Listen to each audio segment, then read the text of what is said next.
નમસ્કાર દર્શક મિત્રો, એબીસી ન્યૂઝમાં આપનું હાર્દિક સ્વાગત છે। હું છું મેઘા અગ્રાવત અને સમય થયો છે આજના મહત્વના સમાચાર પર નજર કરવા।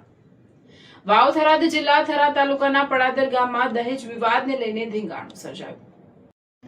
યોજાયેલી સમાજની બેઠક દરમિયાન વાતાવરણ તંગ બનતા ધીંગાણું સર્જાયું હતું। ઘટનામાં 3 વ્યક્તિ ઇજાગ્રસ્ત થતા સારવાર માટે ખસેડવામાં આવ્યા હતા। સમગ્ર મામલે પોલીસ તપાસ શરૂ કરવામાં આવી છે। માહિતી મળતા પડાદર ગામના સેવંતીભાઈ અમૃતભાઈ પંડ્યાની દીકરીના લગ્ન સુઈગામ તાલુકાના બેણપ ગામે થયા હતા। ફરિયાદી પરિવારના આક્ષેપ અનુસાર લગ્ન બાદ પરિણીતાને સાસરિયા પક્ષ દ્વારા વારંવાર માનસિક અને શારીરિક ત્રાસ આપવામાં આવતો હતો તેમજ વધારાના 10 લાખ દહેજની માંગણી કરવામાં આવતી હતી। આ મામલે સમાજના આગેવાનો સમક્ષ રજૂઆત બાદ બંને પક્ષ વચ્ચે સમાધાન થાય તે હેતુથી બેઠક યોજવામાં આવી હતી।